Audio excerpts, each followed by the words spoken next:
Freedom is taken, but discipline begets freedom. Develops duty, replaces addiction with independence, reaction with action, activates dependability. Dependability requires availability. Availability trumps ability and begets consistency. Consistency births integrity, and integrity is resiliency. And in times of terror and tribulation, integrity begets endurance, which begets existence. And in the worst of times, just existence is resistance. Retired soldier, special agent, spy, turned whistleblower warrior, served in sabotage, rejected and redeemed, failed and forgiven, betrayed and saved, rejecting revenge, humbled and blessed, repurposed in redemption as chaplain, leader, teacher, and truth teller, now America's intelligence officer, following God, leading my family, and they choose to join on our long walk to faith and freedom. Welcome. I'm Jeff Prather, and this is the Prather Point. And I am very happy to have my good old friend Mike Adams joining me for the show. And that's the title of the show is Mike Adams AI Answer. And we're going to be talking about how AI sways lazy with fake data, why we are the envy of angels, the J6 pipe bomber, STOOGE FBI ID'd in 2021, Irish and British resistance to spill over into the US, and troops in US cities here to stay, and violence is inevitable in that. But Mike, welcome, and I'm so glad to have you. I saw your Natural News article on research finds that AI chatbots sway political opinion, but flood conversations with inaccurate claims. So could you elaborate on that to set the stage for the problem? Yes, and by the way, thank you for inviting me on your show. It's always an honor to join you. Appreciate all your service and everything that you're doing for our freedom. So yeah, right to your point on the story. So it turns out that AI is incredibly persuasive, more persuasive than most humans. And as a result, when AI chatbots are generating comments on social media, which they are, especially on X, probably half the channels you have to block are just AI chatbots. Those chatbots can be incredibly persuasive, even if they're not well informed. And so this has enormous implications for our political dialogue and, the election coming up in roughly a year or so here in the US. But it means that we are going to be inundated with messaging, and in fact, multimodal messaging from AI agents, not only AI text, but of course, podcasts, audio, video, and avatars as well. And there are now very compelling avatars.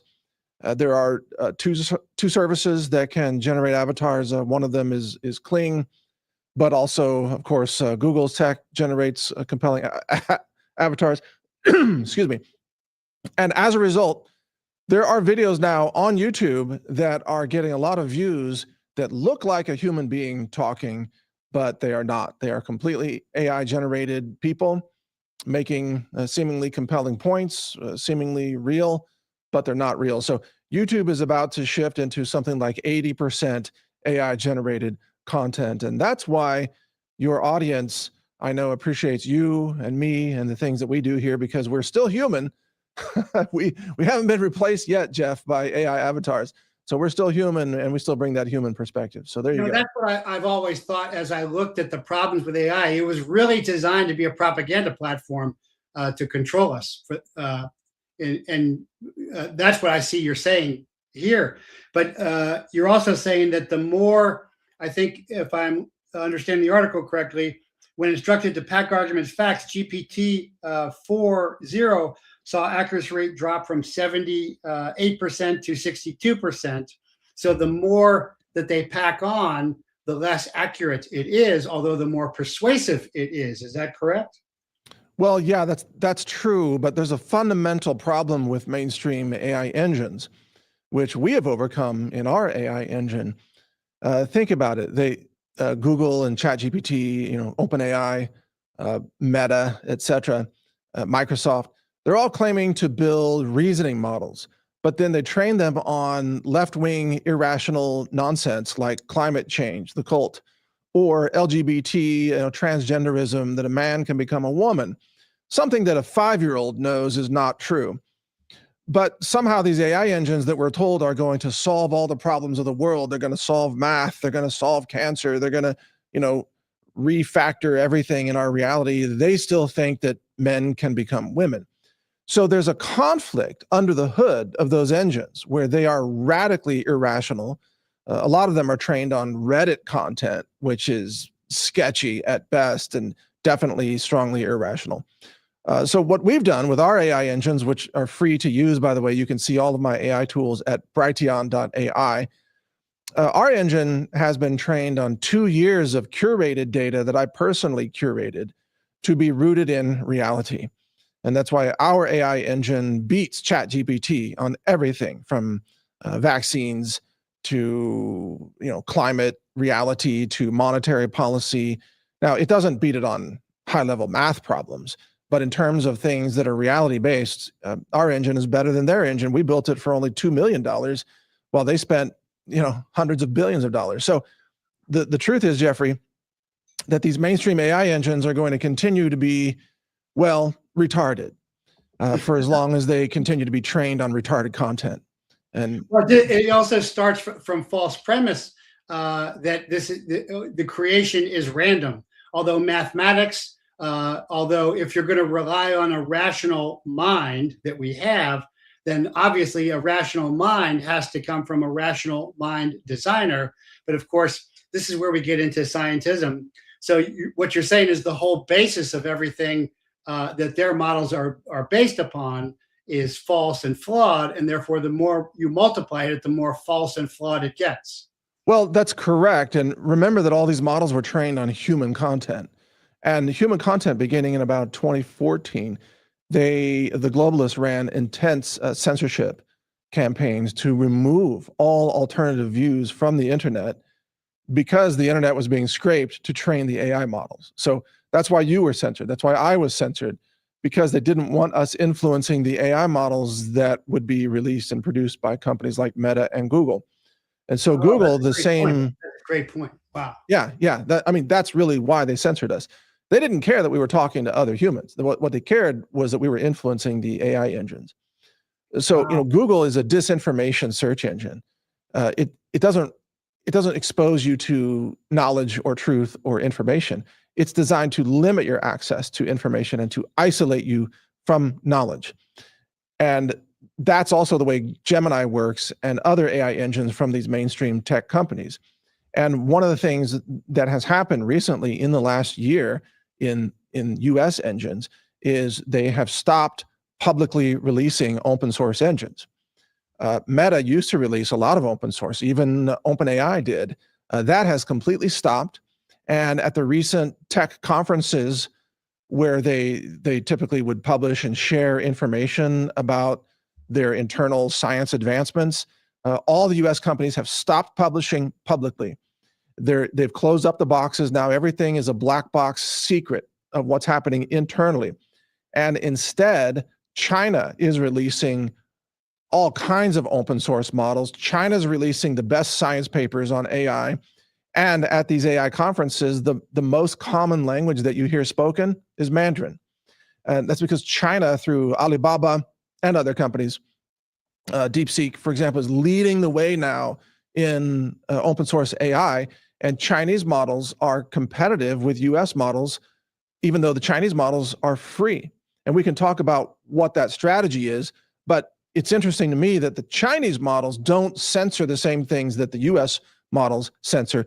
They do censor things about Tiananmen Square and, you know, the Chinese Communist Party, et cetera, but they don't censor the same cultural things that we censor in the United States. For example, you know, transgenderism and LGBT themes and things like that. But also France has just released a lot of new open source models through the Mistral company. And of course, we've released an open source model. You can see that at brighteon.ai. And lastly, I want to mention, we have our new book site. I know you wanted to talk about that. We can talk about it more. But if you go to brightlearn.ai, we now have over 500 books that are published there. And they're all free to download and share. And this is a knowledge base that we're building for humanity. And these are all based on our AI engine prompted by users like you.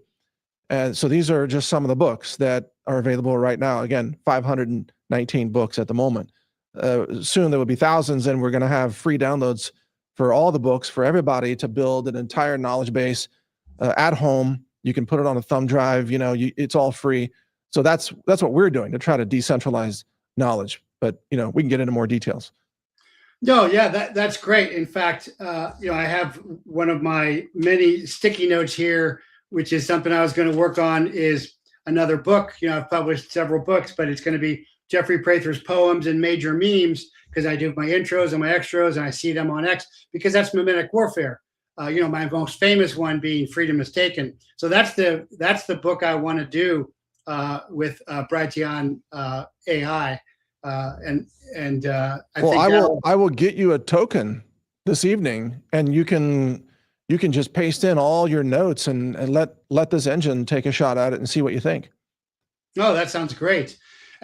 Thank you. But so this isn't just, and these are free, right? They're free. Yeah. All free.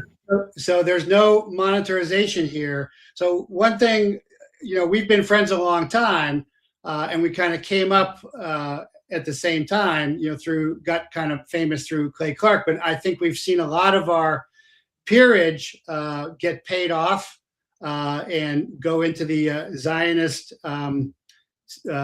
corner. And we see that everywhere now. This Nick Fuentes kid, looks like he's a Fed for sure. He was calling people to go into J6, disregard the cop. I was telling people not to go there. All of that across the board. But where you and I are different is we are not dependent upon any sponsors' incomes, because you have all your health store great work. I have my competitive intelligence work, but then also we are both working through Christ, through biblical truth, to give a straight line of truth as a basis for everything else we are doing. And I see that we're kind of paralleling that. I think that's really cool. Unless I've got all that right, correct? Yeah, absolutely. And I think it's worth noting that Israel just radically increased its propaganda budget to over $600 million this coming year. And a lot of that money.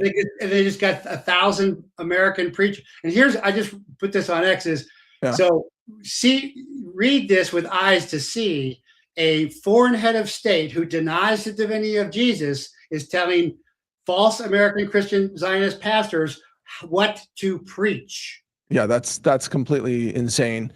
That's really an antichrist philosophy in my view. It's antichristic. It is totally antichristic. So, but to your point, yes, we are able to release these tools for free because of our store, healthrangerstore.com.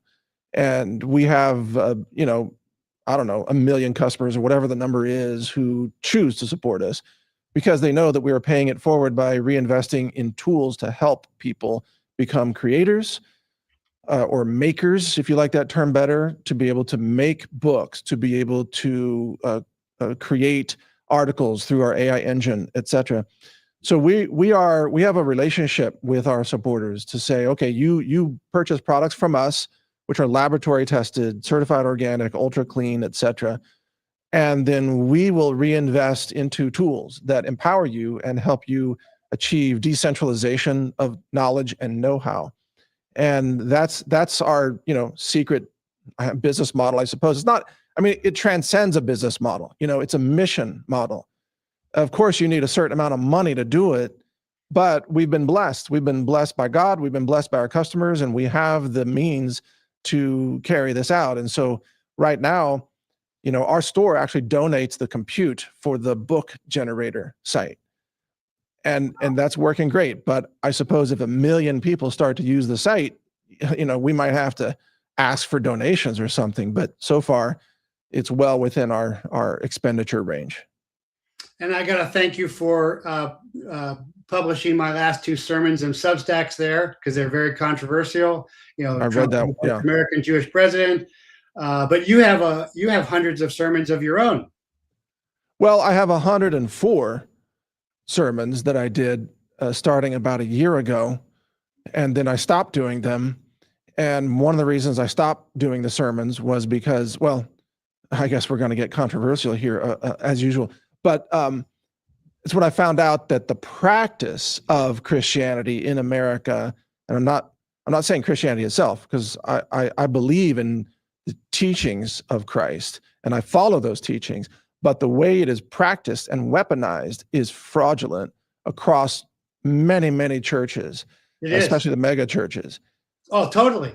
Yeah. Completely, totally. That's why in Christ Sanctioned Chaplaincy, we're emulating Yeshua. We're doing things the way he did it.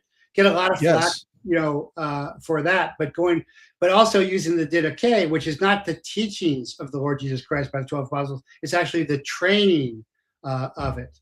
Well, and what I realized in doing my sermons was that the vast majority of so-called Christians, and again, it's going to be controversial, the vast majority, there are exceptions, but the vast majority, they do not want to know anything about Christianity.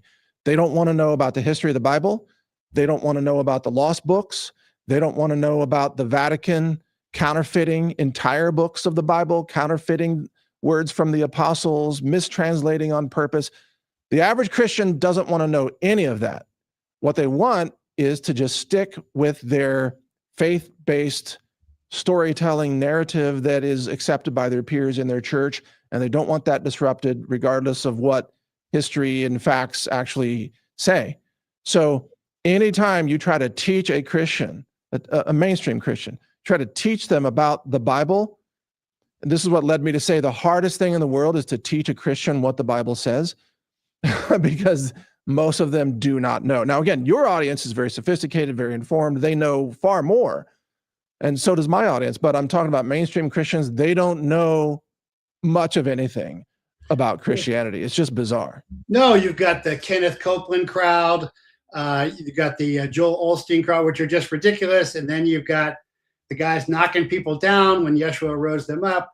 I mean, and I talk about that too all the time, not to put them down, but to just show how off track people are from everything. It's extraordinary. It is extraordinary. Yes. It's like they would rather have a certain belief than to know, like about Jesus's brother, James, or let's say if you bring up like the Gospel of Thomas, so, well, that's been, debunked. That's not true. Well, of course the Vatican would say that because the Gospel of Thomas taught that Christ is in all of you, decentralized, and you don't have to go to a building and worship in a building in a church in order to know God. I mean, the Gospel of Thomas is the ultimate spiritual decentralization. So of course the church hated that. You see, I mean, you have to apply reason to the whole history of Christianity if you really want to understand it.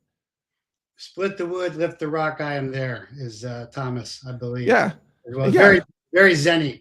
I studied Zen Buddhism in a Zen temple growing up, my first karate dojo. So outstanding. Yeah. And of course, the kingdom of God, and that aligns with, so Thomas' later gospel, but aligns with the kingdom of God is within you, which is right. Synoptic as well. But let's get back to, so we're both using a Christic truth line via scripture for what we're doing.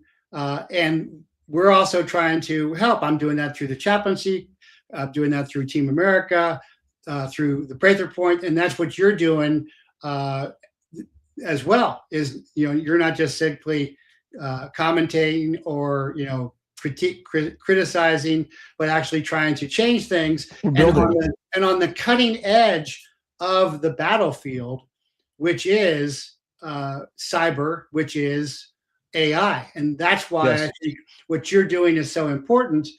And what's the significance of calling your AI engine Enoch? Well, okay, so that name, that's just a nickname, but it, of course, refers to the Enoch and the lost books of the Bible, lost knowledge, forbidden knowledge that you're not supposed to know about, and all the books of the current Bible that were deleted and stripped out of it. So, Enoch represents lost knowledge, and our AI engine, which won't be named Enoch next year, by the way, we'll have a new name for each version of it, but it's we, like I said earlier, we have curated this vast amount of data and knowledge over the last couple of years, and we have trained our model on that knowledge, which includes the truth about the climate, why photosynthesis is critical and why it needs carbon dioxide in order to function, and why a man is a man and a woman is a woman, and the families are important and human reproduction is important. So our model understands reality from a pro-human point of view and a pro-reason point of view, and which I think in most cases, that's what Enoch was searching for truth. That's the opposite of the AI models, is because the earlier models were telling the one guy to leave his wife and then commit suicide, and he was doing that. So yeah. Well, again, so let's talk about AI technology as a whole, because it can be used for demonic anti-human purposes, which is what ChatGPT is, in my opinion. Yes, or it can be used for pro-human technology, which is what we are doing, which is decentralization, knowledge, truth as best we can achieve it. Our engine is not perfect yet, by the way. It'll never be perfect, but it will continue to improve as we're actually curating many more books and science papers, processing over 100 million published science papers right now in our data center. And I'm about done processing 250,000 books to determine their alignment with these values, and only the ones that match those values are going to be used to train the engine. So what the mainstream companies do is they'll take millions of books and they'll just feed them into the engine, whatever they say. I'm the other way around. I'm very specific about what is the message and the motivation and the values or morality taught in these books, and only the ones that match our alignment are allowed to influence our engine. So that's the difference. So how does one do? How am I going to do this? Walk me through the process. Do you want to use our engine, or do you want to create a book, or what do you want to do? Yeah, well, let's do both. Let's talk about, well, first of all, using the engine is just pulling it up and querying it. Is that correct? Yeah, that's at brightu.ai. You just type in your prompt, and it's free. It does ask you to register after 3 prompts, and that's it. You can ask it anything. You can ask it about health. It's got a wellness coach. Actually, here, let me bring up that page. Yeah. brightu.ai. Do you see, let me show you the screen here. Knowledge without censorship. And if you scroll down, you can just ask any question right here, or you can scroll down and there's special coaches. You can ask our wellness coach, which knows more than any doctor about nutrition.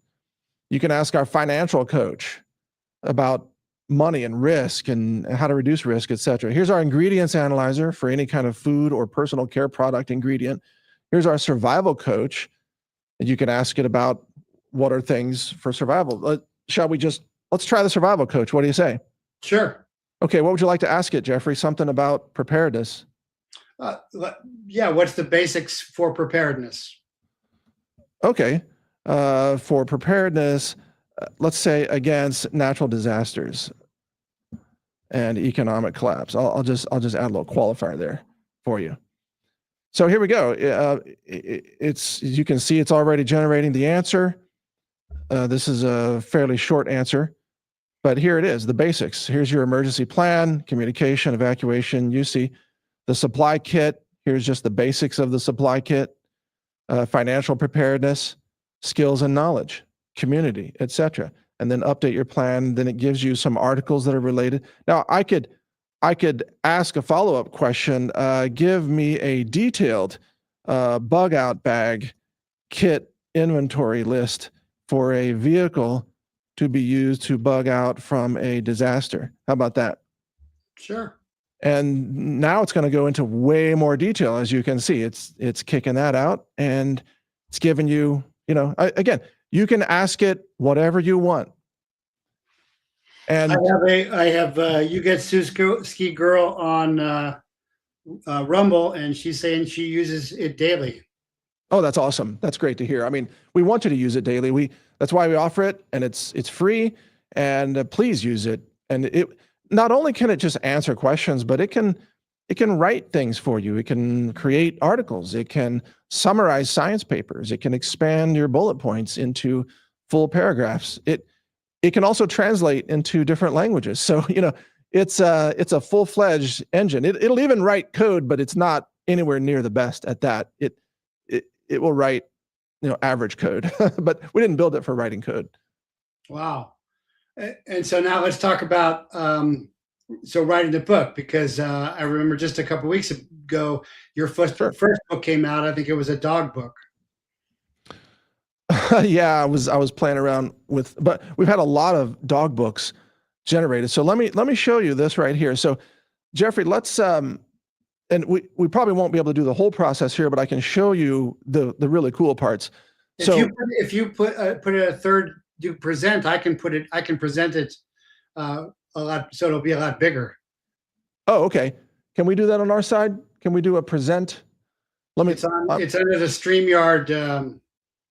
Okay, it's on the screen, the StreamYard page there. See if you can find that. All right, Jeffrey, give me a topic that you want a book to be about, and we can keep it simple. Well, let's do the example of Jeffrey Prather's poems and major memes, because that's what we're going to do. Well, but we would have to feed it in all your stuff in order to do that, because it won't know your poems. But more like how about a practical topic, how to do something in the world that like a practical skill set or something like that. Okay, sharpening a knife. Oh, how to sharpen. Okay. How to sharpen knives. Oops, knives and tools. How about especially in an off-grid situation? Okay, and let's ask it, and also about the best kinds of blades for all uses, including self-defense. Is that cool? Well, that would be a Prather war buoy. Yeah, perfect. Okay, so I put in that prompt. Now, don't share my screen for right now. I got to type in my secret token. I don't want that broadcast. Okay, let me type in my. I didn't see it yet, so don't worry about it. I see. Okay. All right, so now I'm hitting submit. Okay, you can share my screen again. And I don't know, can you see this, Jeffrey? Yes. Yeah. Okay, it's generating the outline of the book that we want. It's building the outline right now. Here's off-grid sharpening techniques. That's chapter 2. Oh, cool. Here's choosing the best blades for every purpose. That's chapter 3. I chose a 5-chapter book. And then here's self-defense blades and ethical considerations. Long-term blade care and maintenance. That's chapter 5. Now it's going to generate a title for this book. Stand by, that'll just take a second here, a couple of seconds. And then after that, it will create the cover art once we approve the title. So here's the title: The Edge of Survival, Mastering Bladecraft, Sharpening, and Self-Reliance in the Wild. Wow, that's pretty good. Yeah, the engine is very good. And it's based on our AI training. So now it's going to generate the cover art, which will blow your mind. Now this will take a minute. So we'll come back to it. Go ahead and you can take my screen down for a minute. This will take about a minute, Jeffrey, to generate the cover art. And then after that, then we hit go and we answer a couple other small questions like what kind of writing style do you want? Is it instructional? Is it whimsical? Is it easy reading, etc.? And then you put in your name and your email address and you hit go. And then it can take anywhere from 20 minutes to an hour, depending on how many other books are in the queue, and it will generate the book. It'll do all the writing, the fact checking, the references, the indexing, and then the packaging into a PDF, and it'll publish it online also, and it'll send you a link. Wow. Somebody's asking, can it rewrite or reform? Can it write code to reform the other engines? Oh, it must be talking about the AI engine. Yeah. Real quick, we'll answer that, but show my screen now. Here's the cover. Look at the cover it came up with. You see that? The Edge of Survival. Right. Yeah. Yeah, mastering bladecraft, sharpening, and self-reliance in the wild. So you see the cover theme, the style, the fonts, the images, everything matches the topic in an incredible way. Our cover art prompting is just off the charts great. So that is really excellent. Yeah, any topic, anything. We've had amazing cover art on topics from UFOs to, anything that you can think of. And then anyway, after that, I'm not going to do it right now, but after that, we would click continue and we would fill it in, and we would just finish the process. And that's how it works. But this is really a form of cyber resistance to the deep states in propagandization and control of information flow. That's the most important part, I think. Yeah, absolutely. And actually, well, go ahead and let me just finish the submission, and maybe it'll generate during our show here. Okay, so let me just finish this, and I'll put in. Don't show my screen here. I'm going to put in my email address. I'm going to click continue. Okay, and then here's a screen. It says the book has been submitted successfully, and we're number 1 in the queue. So it says it'll be 20 minutes. Okay, so if we wait, and it might do it faster. So probably right before the end of the show, we'll have the book, I'm guessing. Wow, very cool. Yeah, very cool. So we'll keep an eye out for that, and you can go to the homepage of books.brightlearn.ai, and you can see, like, the book will just pop up here. And so, how many books have you got already? 519 currently. And is there any way to check the accuracy level of any of them? Yes. So, well, first of all, we have a unique approach that has near zero hallucinations. So these aren't just simple prompts that say to the engine, write a chapter about this. No, we have multiple layers of research documents and document indexing and we have many millions of documents in our index, so that when each chapter cites references, those are real documents. We do not cite references from the memory of the AI engine. So all hallucinations in AI come from the internal knowledge of the AI engine, where it thinks, oh, there must have been a book, called this, or there must have been a movie like this, or there must have been a court case. We disallow our writing engines from using internal memory from the LLM. We only use really external. Yeah, that's because hallucinations with AI, they'll even use citations, yes, which are false, the citations are real, but they do not support the conclusions of the citations. So we've eliminated all of that. We've really solved this issue. And, it wasn't inconsequential to do. I mean, this took a lot of effort. That's huge. I mean, is there any other AI engine doing that? I'm not aware of any other application like this that uses our approach to eliminate hallucinations and create research documents. I think we're the only ones doing this. I think we're the only book creation engine that exists that I'm aware of. Maybe there are others, but I doubt that they use this approach. So what we're doing now is we're adding, over the next few months, we will have millions of additional books and science papers in our indexed references. We already have podcasts. We've got interviews with you, Jeffrey. Like, every interview that you and I have done is in the index, and it could cite our interview if it's relevant to the chapter that's being written.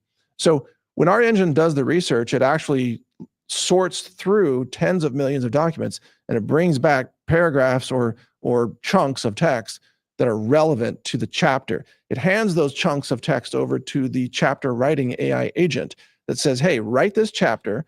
Here's the chapter plan, because we have an architect that oversees the entire book planning, and it gives each chapter writer a 10-point plan, and then it gives it the research data from the index documents and says, use only these documents as citations. So that's kind of a little bit under the hood of how it works. And Trump is about to bring about federal law to control all state AI regulations, I believe. So talk about the ramifications of what that means. Well, number one, on the positive side, it is necessary to have a universal rule set, whatever that happens to be, because we don't want states like California to push their own AI censorship legislation that would penalize AI that says things like, climate cult is a cult, or AI that says, a man can't become a woman. So what California wants to do is what the EU is doing, is they want to force AI engines to lie to you and push their radical left-wing or globalist propaganda. So again, on the positive side, what Trump is doing is saying, we need just one set of rules for the whole country. Otherwise, we're going to stifle AI innovation. So I agree with that aspect of it. The unknown part of what Trump is doing is where will his administration put any kind of guardrails or rules on AI under the rubric of safety. So they like to talk about AI safety and protecting children from AI, which is important in its own way, but usually that claim gets bastardized into something that's more like AI censorship. And of course, we focus on uncensored AI and uncensored books. If you see all the topics, like on my screen right now, here's Weather Wars. This is all about geoengineering. I saw that, yes. Yeah. If you look through our books, the longevity equation here, a lot of these are very controversial books. Kratom, there's a controversial topic, right? Kratom Unveiled. So you would never see a mainstream book publisher be willing to publish books on these topics, most of them. That's why we need to go outside the system. And so we need AI tools that are uncensored, that are open source, that we can build on top of, which is what we have done. So whatever Trump does, I think he's off to a good start with that rule announcement, but we have to make sure that we don't stifle innovation and we don't push censorship and guardrails, which is what the Democrats will absolutely want to do if they regain power.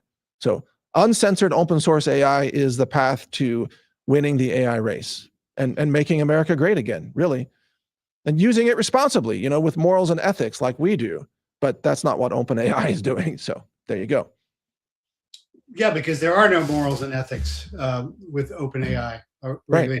But what's the influence of, hypothesize on the influence of Thiel, who's always having seminars about the Antichrist, and Musk, who I got to say, X is the most free platform out there. It's exposing all the Zionism. It's standing up for Candace's exposés on the TPUSA cover up. And I know from being betrayed many times, it's always the people closest to you that are doing the betraying. I mean, there's a huge dichotomy between what you see on X and then what you see on mainstream. And then someplace in the middle is YouTube and Rumble and all the other.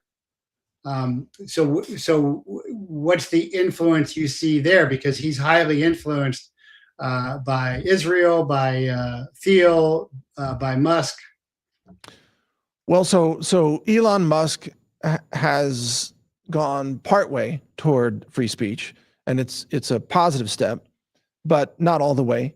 And clearly, they started taking down a lot of videos out of Gaza and things like that in the last few months. But they've continued to allow a level of speech that most other platforms do not allow. My point is we should not rely on platforms where one person can censor you because of their beliefs. So decentralization of this technology is the long-term answer to this. And by the way, we sued X, and that lawsuit is still pending. We sued X along with Google and YouTube and Meta and others, and the Department of Defense, by the way. It's named in our Brighteon lawsuit. And that was because of the Jack Dorsey censorship and deplatforming. That's not what Elon Musk did. That was before Elon. But X has still not agreed to settle with us on this lawsuit. They still want to fight it in the court. So they're not as pro free speech as you think. And they still block links to our video platform, Brighteon.com. So they disallow those links. Yeah. Yes. No, I remember that forever. Yeah, I can't. Yeah. Yeah. So X is not a free speech platform. It is a controlled speech platform that self-identifies as a free speech platform, if you will. We build actual free speech platforms like Brighteon.social or Brighteon.io, which is blockchain powered through clients. There's no server at all, completely decentralized, technically decentralized. But of course, those are not very popular compared to X or any of the others, and they will probably never be that popular. So Elon controls the conversations to a large extent of what happens online, and some good and some bad. So let's just hope he keeps moving in the direction of free speech. So there's a discussion going on about the Bible is the only true facts. So they're saying, asking if you've uploaded the Bible into Brighteon AI. Well, it's been trained on not just the various versions of the Bible, but also a lot of writings about the Bible. So if you ask it to create a book based on scripture, it will do a very good job with that. But as you know, there's 100 different varieties of the Bible. Well, that's what you were talking about is the modern Protestant Bible, 66 books. The Catholic Bible, the Ethiopian books have Bibles 88. Have 88 more, the more correct, and then you get into the translation problems. Yeah, well. Exactly. So you can get bogged down in. I mean, you could spend a lifetime just trying to collect the writings that went into the Old Testament. So anyway, it's competent on scripture discussions, but if you're going to generate a book about the Bible, the most important thing is to put in your prompt lots and lots of detail. You can actually put in almost a small booklet in the prompt. So you can put in up to, I think it's 75,000 characters in the prompt. And I suggest that you do that. For example, Jeffrey, we can take this interview and we can generate a transcript off this interview. And then we can just take that transcript and paste it into the book prompt. And it will create a book based on our conversation. And it will be amazing. And it will be right in line with what we're talking about here. And so you don't have to overthink the prompting. I've seen people that have the tokens that are used right now, because it's not yet free to the public, but it will be shortly. But currently you need a token to generate a book. And we give out tokens to our customers at our store. But again, there'll be a free tier opened up very soon. But I've seen people have tokens and then hesitate to use them because they think that they need more planning. And I just want to encourage people, you really don't. Like, we just did a book about knives, right? What did that take? 60 seconds to write the prompt or less? But you can go back in and edit it too. Well, yeah, I mean, you can download the PDF and you can edit the PDF using any tools you want. All of these books are offered under a Creative Commons attribution license, which means you can even use them commercially. I mean, we have people that are creating books on this engine, and they're telling me they're going to sell these books on Amazon. And I'm okay with that. That's great. Create a business, create a business, generate the most awesome books, and then sell like a package of 10 books on Amazon, digital versions on Kindle or whatever, sell it for $9.99 or whatever. That's awesome. I love that idea. I want to help people innovate and become entrepreneurs and create revenue streams using these AI tools that also help spread knowledge and information to people. That's really cool, because really what you're doing then is you're also applying an engine to the small businessman entrepreneur class to reignite the great engine of America, which generates the middle class in the first place, which that's right, all the oligarchs are trying to destroy. So that's a really cool feature as well. Yes. So it's creating business opportunities for people. And also probably by Christmas, I'll start having the different automatic translations of the books. So many of the books, especially the more popular ones, will begin appearing in Spanish. And then they'll begin appearing in other languages, Chinese, Japanese, Korean, and then French, German, Italian, Russian, you name it. Because of AI, we have the ability to issue multilingual versions of these books, and then to even allow people to come in and use an interface in Espanol and to create a book from scratch in Espanol with a Spanish title. It's a cover art, all of that. And on top of that, we also have audio conversations that are generated for some of the books. So can you show my screen again? If you click on the audio available link, you see all these books have audio available. It's kind of a 15-minute conversation. It's not a full audio book yet, but we're moving toward that.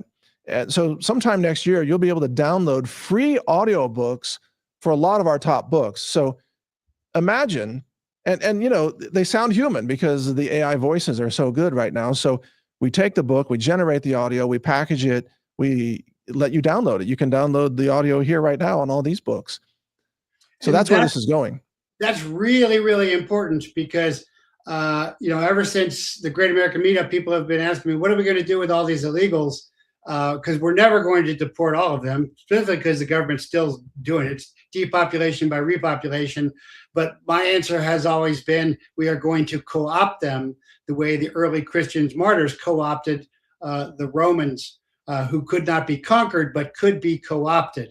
Right. And so this mechanism of multiple languages, of multiple availability, of creating small business entrepreneur opportunities is part of that co-option resistance process, isn't it? 100%, 100%. And by the way, our book is done. So let me bring up the page. Here it is, The Edge of Survival, Mastering Blade Craft Sharpening and Self-Reliance in the Wild. I should have credited you as the co-author. Sorry about that. But but anyway, that's okay. I'll do a book on the Prather War Buoy by Tops Knives. It's wildly popular worldwide. Yeah, totally. I'm going to give you all the tokens you want. You can have fun with this engine. But so you can click here to start reading it. And once you click here, then here you go. Here, here's chapter 1, etc. Chapter 1, part 1, and you can go through the whole table of contents on the left side, and you can read every chapter you want. What's the hook? Read out chapter 1, part 1. Just give us the hook there. Okay. Understanding the science behind sharp edges and why they matter begins with grasping the fundamental physics at play. A sharp edge, by its very nature, concentrates force over a smaller surface area, significantly reducing the effort required to perform cutting tasks. The principle is rooted in basic physics. Pressure equals force divided by area. And it goes on like that. So it's giving you the introduction of why we need sharp, instruments here. And it goes on from there. Here, subsection 2, the essential differences between honing, sharpening, and stropping, which you know all about all that stuff, being a swordsman yourself there, Jeffrey. Identifying common blade materials and their sharpening requirements, etc. It just goes on. So this, believe me, this is a comprehensive guide to sharpening, and it's available now. We just created it in 20 minutes or less, whatever it took. Here's a question from Fish Guy. What if the G via Trump's EO decides to mitigate knowledge distribution via AI? How can you harvest this knowledge and keep it offline for your own private library and resource? So it's not going to be possible for any administration to block the sharing of knowledge at this point. Yes, that's right. The cat's out of the bag. And also for our books, you can download them all. We'll have category downloads. You'll be able to download a zip file for each category and get all the books and have them locally. But the way this is going, you'll be running local AI on your laptop or your phone. Our AI model, actually, that we've released for free, is running on a lot of people's phones and laptops. It's actually pre-installed. Like one company that sells de-Googled phones pre-installs our model on the phone. So even without internet, you can use it. And they sell laptops, same thing. So specifically for de-Googled phones, because I know a lot of my audience likes those. Yes.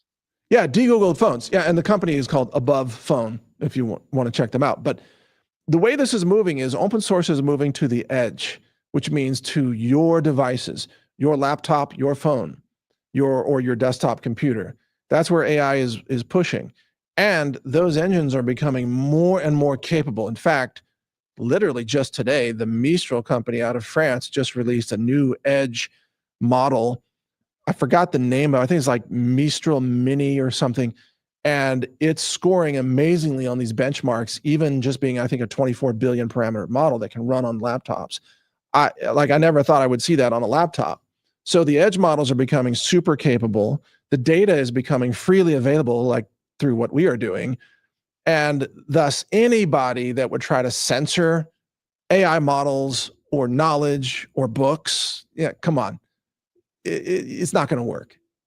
No, it's just 3D printing is also another force for freedom that is going to not allow things to be controlled, even though it's kind of primitive right now.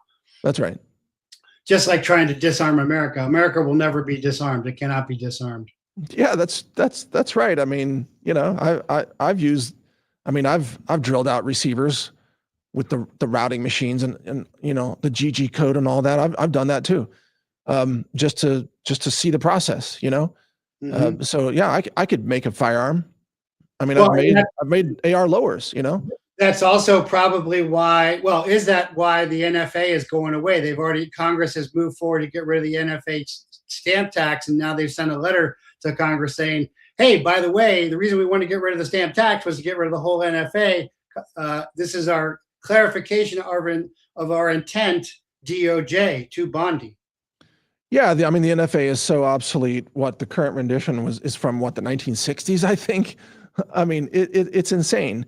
And when I go out and buy suppressors, why do I have to, pay a tax stamp? I guess that's going away here in January, I think. Yes, that goes away in January. Yes. Yeah, but why do I have to go through the process to buy a suppressor? I just want to, not annoy my neighbors when I'm sighting in my rifle. So, or I'm on a ranch. I need to do something at night. I don't want to wake everybody up for miles around. No, it's going to happen, because if it doesn't happen right away, there'll be a lawsuit brought that will stand up to. Yeah, but I love what you're talking about. The trend is decentralization. So decentralization of manufacturing through 3D printing, of creation of content through engines like our book engine, decentralization of AI knowledge, decentralization of content, and decentralization of compute. This is really key. As more microprocessors become more capable and more available, like right now, you can go out and buy NVIDIA, gaming cards, and you can run AI models on them, and that's what we all do for inference. And those are readily available, and they're incredible of what you can fit in a box. Like in NVIDIA's new, what's it called? The Spark box. It's the size of it's smaller than a toaster. And 10 years ago, that would have been racks of servers in a data center. And it's in one little box that just plugs into your wall outlet now. And it does AI model training and inference. It's amazing. So that's going to continue. A key point here is this decentralization builds the resiliency of the resistance to the deep state, to the global cabal. Absolutely. That's really key. So you're trying to squish it out one place, like mercury, and then it pops up someplace else. Well, yeah, exactly. And through decentralized file sharing, such as torrent websites, for example, we encourage people to take our books and put them on torrent sites and let people download the entire catalog through, torrents, or through decentralized social media platforms like we have, Brighteon.io, or others that are out there. Again, unless they turn off all electricity, which would obviously collapse civilization, they can't stop the sharing of knowledge. They can't really censor. They can censor for lazy people who just launch a browser and there's a Google box there and they type everything into Google because they don't know any better. Yeah, well, those people are NPCs anyway. They're not the kind of people that shape the future. But for those of us who are the engineers and architects of the world that we are creating together, we cannot be stopped through censorship. That's as right. Is proven by the success of your show and the fact that we're talking here today. So that's why it's great to join you.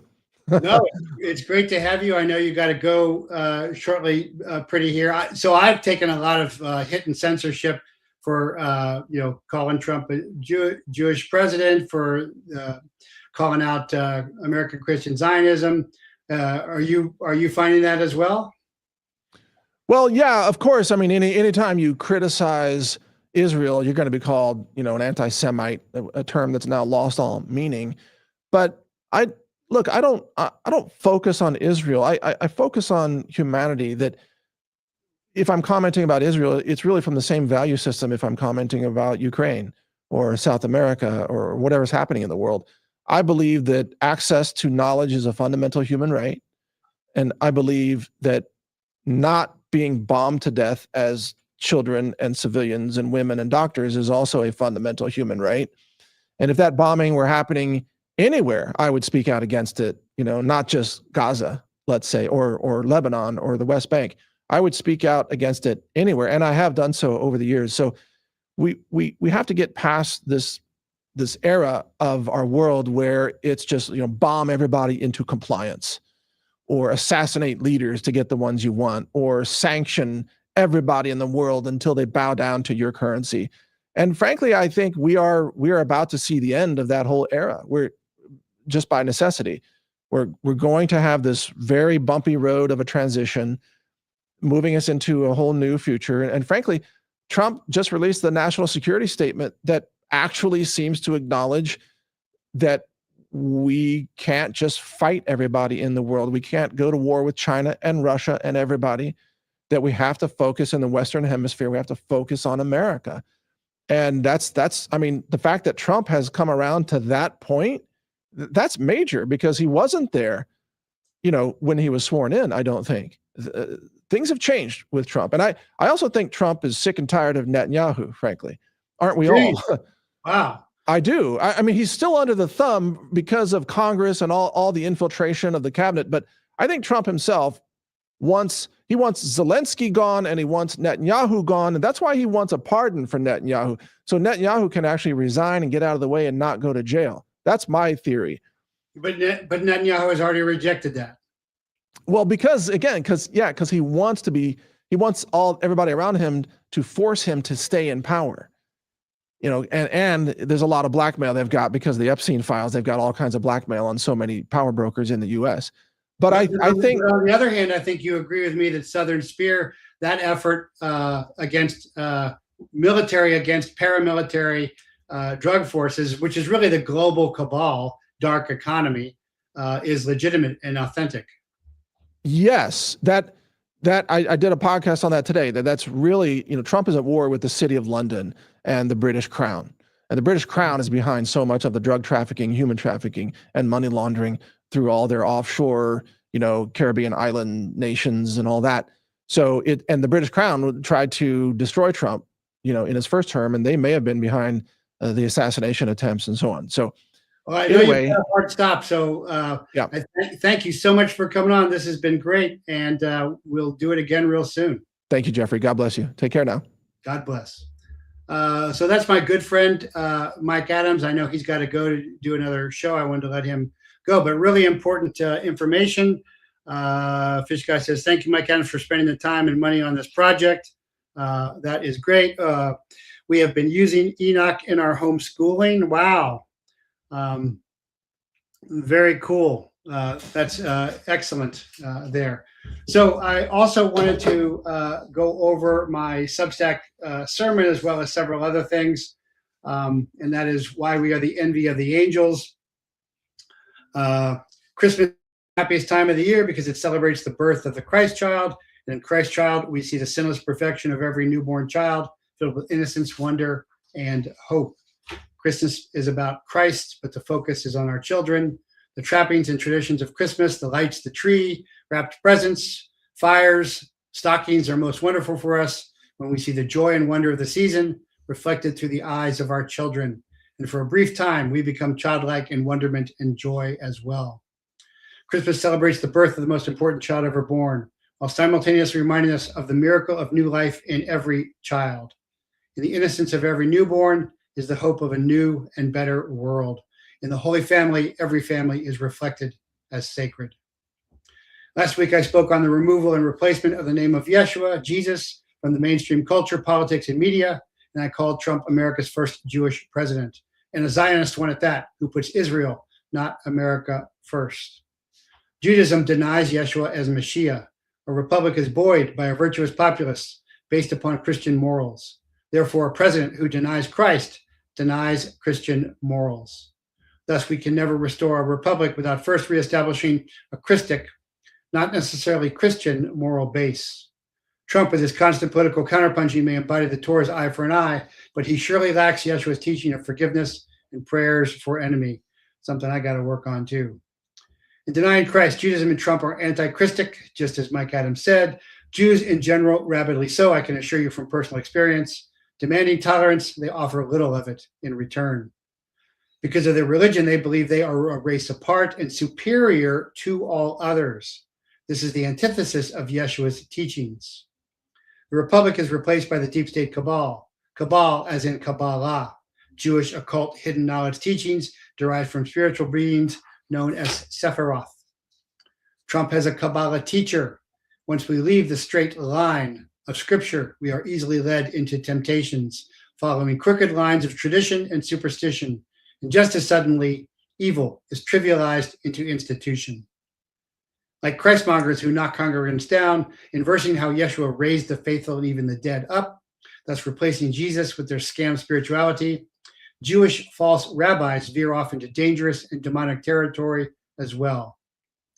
This week on X, I posted a video of a kippah-wearing Chabad Lubavitcher explaining quite casually that the blood-stained mattresses pulled from the New York tunnels last year was because they had performed bloodletting rituals on recently deceased members in an attempt to reanimate the corpses with the spirit of their dead Messiah, Rebbe Schneerson.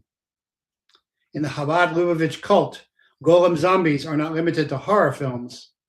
They are religious rites. But the Pentecostals and Lubavitchers are far from alone in the bizarre realm of false faiths. In our state religion of scientism, death is deified and preborn child sacrifice is the standard, and always in the name of so-called scientists. The FDA just announced that Pfizer's COVID-19 vaccine caused at least 10 children to die, yet Trump has just assigned Pfizer to run state Medicaid programs. By their sorceries, pharmakia, where all the nations deceived in Revelation 18:23, could not be clearer. Yet across the Christmonger merchant class, we see pastors vehemently denying the obvious truth, including Franklin Graham, who even fired staff who refused the death jab. Jesus is replaced by the state religion of scientism, which runs the slick scam of requiring evidence of the creator inside the creation, which is akin to searching for the watchmaker inside the watch. Evidence of the watchmaker is everywhere, but the watchmaker will never be found in the watch because he cannot be contained in his creation. Put another way, God is not Bigfoot. Stop looking for the tracks. But the complex eyes you look at the ground via sunlight all obviously scream intelligent design by, of course, a designer. Last week, I concluded by saying a new younger generation of scripture studying Christ followers was emerging, not fooled by Darby and Schofield, evangelical babblers, sham scientism, or spiritual showmen. I said Charlie Kirk was the first of the new martyrs, but not the last. And like the original martyrs who co-opted, not conquered the Roman Empire, the blood of the new will co-opt the failing American empire. And that's the good news. The bad is it will take a river of blood to make it happen. Ours. But to be clear, Kirk was not killed for turning against Israel. He was killed for turning to Christ. And in turning to Christ, he found truth that terrified the tyrants of this world. Surrounded in the jingoism of Judaism and the corruption of Christianity, it is easy, as one of my longtime students does, to become angry at what we have made the world. But again, that goes to misplaced belief in man, human secularism, as opposed to faith in God. Without Christ, we are broken and can never be fixed. But it also goes to fundamental misunderstanding of good and especially of the nature of evil. And this is the point. Good is intentional help. Evil is intentional harm. Life and freedom are good and from God. Death and slavery are evil and from the devil. We are immersed in the goodness and greatness of the Creator's creation, especially at Christmas. Newborns and Christmas kids are totally innocent and sinless because they have yet to be sinned against, as we were all once upon a time. As they interact with the fallen world, they are sinned against, and they too begin sinning. The most egregious of these are the crack and other babies sinned against by their own mothers while still in the womb.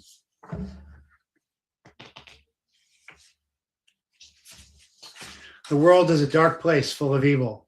I know this better than most because of my professions.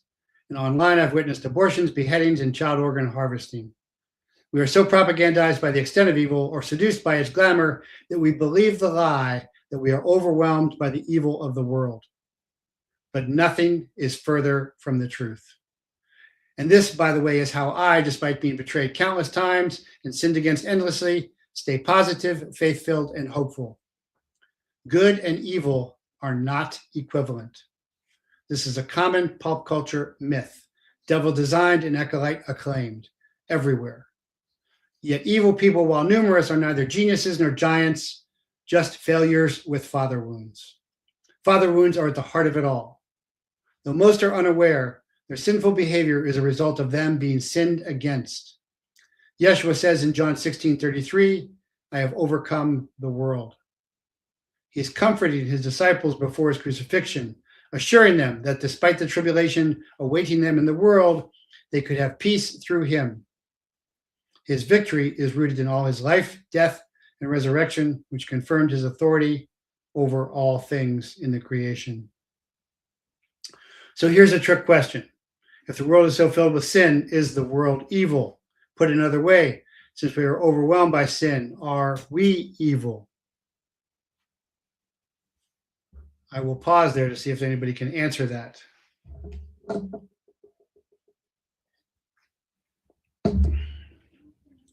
JP, your words are amazing. Always hit home right where I need them to be. Thank you. You're welcome. In Genesis 1:31, God saw everything he had made, and behold, it was not just good, but very good. But by Genesis 6:5, God's decision to send the flood is rooted in his deep sorrow and grief over the state of humanity, which had become overwhelmingly corrupt. God is grieved because every intention of man's thoughts of his heart was only evil continually, and he regretted having created mankind in Genesis 6:6. This regret is not a sign of surprise or error in creation, but rather reflects God's passionate involvement with his creation and his profound sorrow over humanity's persistent sin and violence. The earth was so unimaginably filled with corruption that God determined to destroy all living creatures, including humanity, except Noah and his family, because of this pervasive wickedness. But we are post-flood.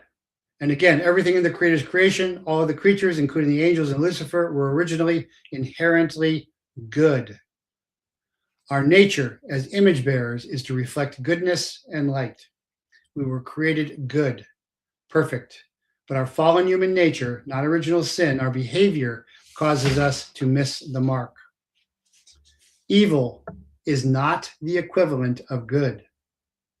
It is the absence of good. Evil is the cancer of sin. But just as cancer cannot exist except on healthy tissue, evil can only exist on goodness.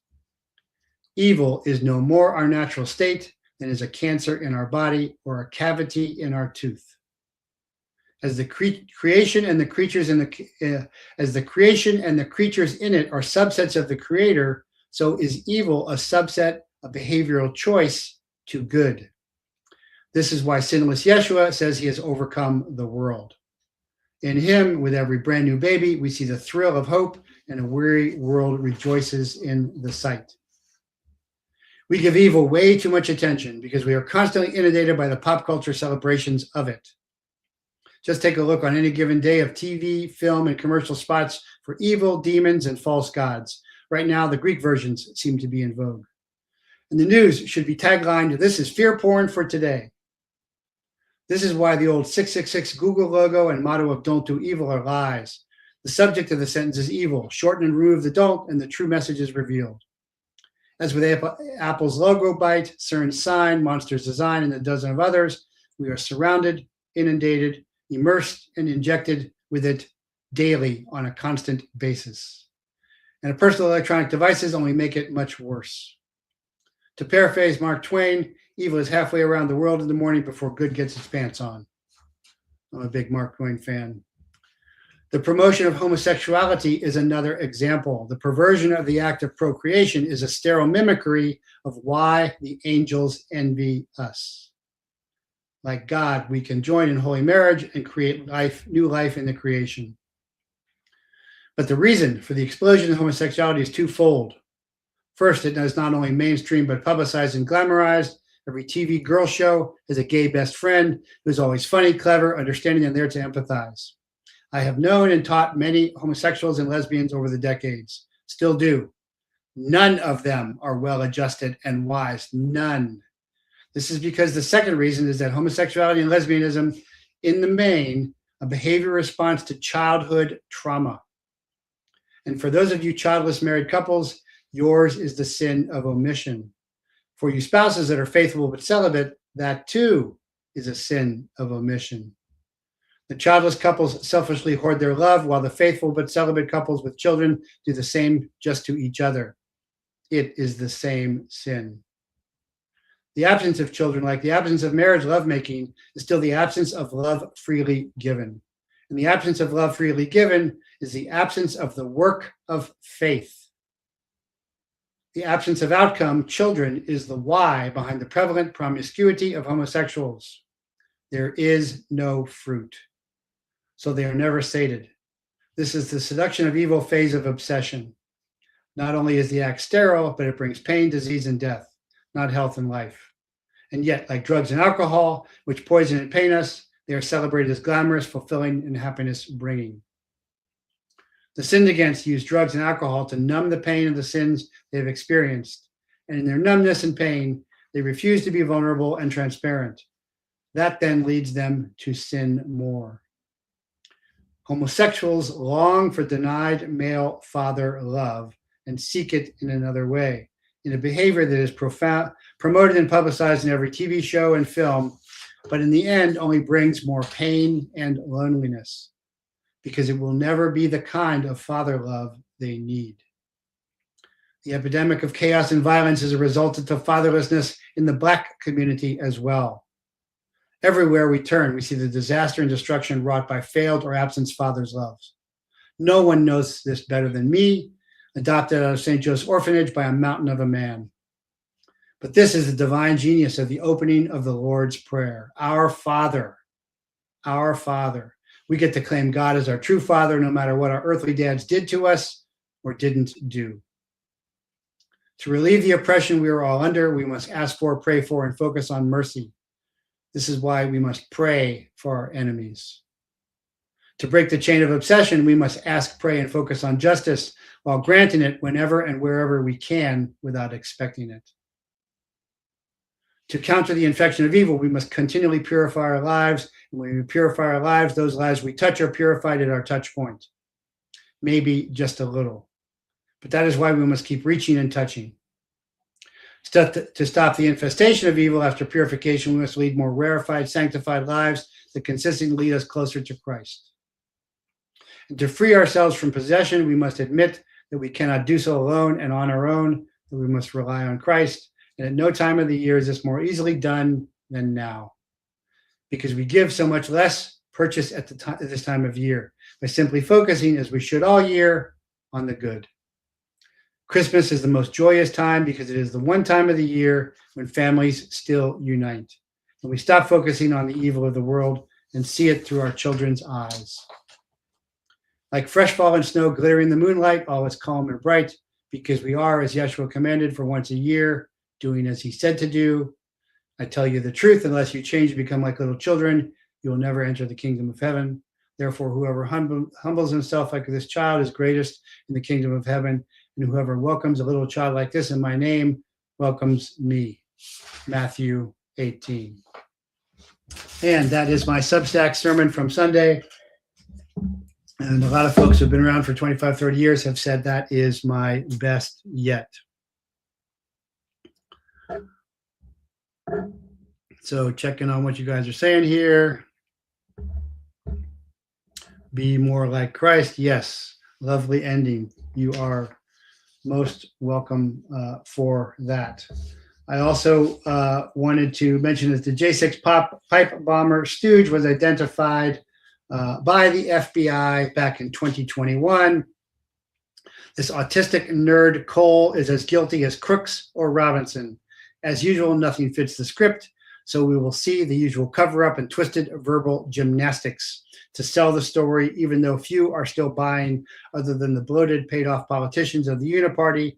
Identifying Cole was held off so that J6ers could be entrapped, revealing the real Capitol Police bomber, now rewarded with a CIA cop job, would reveal the whole show. And the showman cannot have that. And it was not Biden's FBI any more than it is Trump's now. So it says Biden's FBI knew Brian Cole was the January 6th pipe bomber in April 21. So they're buying into that. I'm certainly not buying into that. They're saying this Brian Cole, 30 of Woodbridge, Virginia, was taken into custody and charged with the use of an explosive device. They did this through phone pings and transaction history. And the January 6th Select Committee, chaired by the GOP Representative Loudermilk, posted its pipe bomb report and compared it to the affidavit released by Patel's FBI. In April 2021, the case team identified a user who was in the area of the DNC at the time. The suspect can be seen on video footage using the phone. The FBI requested to receive the historical cell tower data. And so the affidavit released by Kash Patel's FBI revealed Biden's FBI had to have known Brian Cole was the pipe bomb suspect then, because provider records show that the Cole cell phone connected with the provider cell phone towers, consistent with the Cole cell phone being in the area of the RNC and DNC on January 2nd, 2021. The Cole cell phone engagement in approximately 7 data session transmissions with provider towers between 7:39 p.m. and 8:24 p.m. So this is basic. This is not very complicated 1811 special agent work. They put this together back in 2021. It came out in the congressional report. They've been hiding it. Because they wanted to prosecute the J6ers. And they're also going to continue to set up this autistic nerd guy, because revealing the real bomber, who is the female Capitol cop now at the FBI as a cop, would bring down the whole show. Cole's family said he's an autistic recluse and computer nerd who lives in his basement. And that's very typical of the FBI setting up somebody mentally deficient. They have a long history of doing this with Islamic terror suspects as well. And a 25-year DEA veteran has just been charged with helping the Mexican drug cartel launder millions of dollars and securing guns and bombs. Paul Campo, 61, of Oakton, Virginia, who retired from the DEA in 2016 after a 25-year career. So I was in with him. I don't think I knew him, though. Was indicted. U.S. Attorney Jay Clayton said Campo betrayed the DEA career by helping the cartel, which he said was responsible for countless deaths through violence and drug trafficking in the United States and Mexico. Campo and his informant Sensi agreed to launder about $12 million in drug proceeds for the cartel and converted about $750,000 in cash to cryptocurrency. I think it was going to the group when it was really going to the U.S. government, the indictment said. And this was the DEA's chief financial officer. The DEA has been roiled in recent years by several embarrassing instances of misconduct. The Associated Press has tallied at least 16 agents over the past decade brought up on federal charges, ranging from child pornography and drug trafficking to leaking intelligence to defense attorneys and selling firearms to cartel associates, revealing gaping holes in the agency's supervision. Campos had boasted about his law enforcement experience during conversations with the informant, offered to be a strategist for the cartel. And he began his career out of DEA New York. So recall me saying that by the mid-2000s, I felt that many, not all, but particularly the New York DEA mafia were in fact actual criminals. Remember, the worst supervisor I had was a DEA agent out of New York, Ira Israel. Note the name. Just thought they were crooks, and I was hanging out with crooks, not cops. They're covering for each other while getting all the cushy overseas assignments. That's exactly what happened with Israel. The worst of the worst, coincidentally, was a true scumbag named Ira Israel. Looks like I was right about all of that, which makes me feel better about being fired 1 year from retirement by them. And finally, Netanyahu has just paid and trained 1,000 American Christian pastors to promote Israel when they return to America from Israel. So if you read that with eyes to see, a foreign head of state who denies Jesus' divinity is ordering paid-off false Christian pastors what to preach. This is Netanyahu's response to the new American Christian intergenerational divide I've addressed in my last 2 Substacks, which are extremely important, which is why I am reading these to you. And finally, some good news is an Illinois steel furnace to reopen, bringing 400 jobs and renewed hope for recovery. A blast furnace in Granite City, Illinois, shut down for years and left for dead, is about to roar back into life in 2026. U.S. Steel, you don't hear that much. U.S. Steel has just announced it will restart the idled furnace at its Granite City work plant and hire 400 American workers to run it. In a country that has watched its steel industry shrink from 140 operating blast furnaces in the 1970s to just 12 today, this single restart is a big deal. It sure is. My dad's Cincinnati die casting company was a steel company, and that is real industry. White House spokesman Kush Denzai said, American steel, American jobs, that's what President Trump promised, and that's what President Trump is delivering. And in this case, yes, I would agree. He is doing that. So please note, I am complimenting President Trump. I worked in my dad's hot, hard factory, so always laugh when I see the biz school online colleges showing 20-somethings phone talking, whiteboarding, writing, and laptop typing while promoting flower and bike shops. This is real good news about real good, solid American industry. So closing up with some particularly good news there.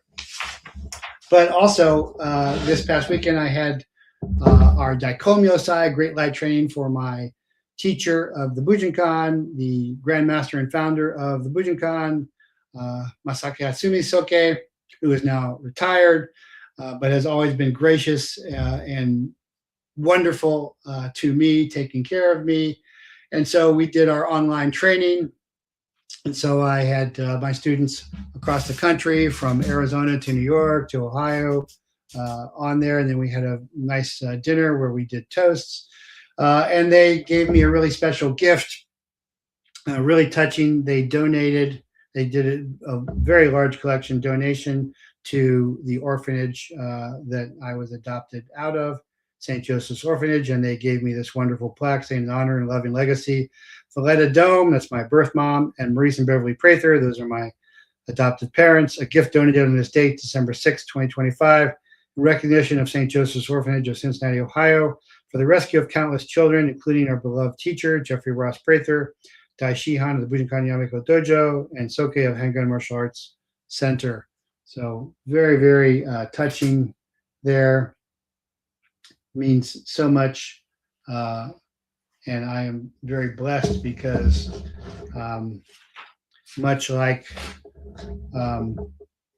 the guy in It's a Wonderful Life, I get to see that I have touched a lot of lives. But that is really, really wonderful.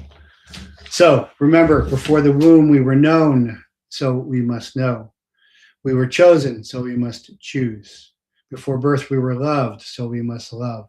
We are born of war, so we must war, good against evil. From before the beginning to after the end. God is good, God is intentional help. Not God is evil, evil is intentional harm. Life and freedom are good, death and slavery are evil.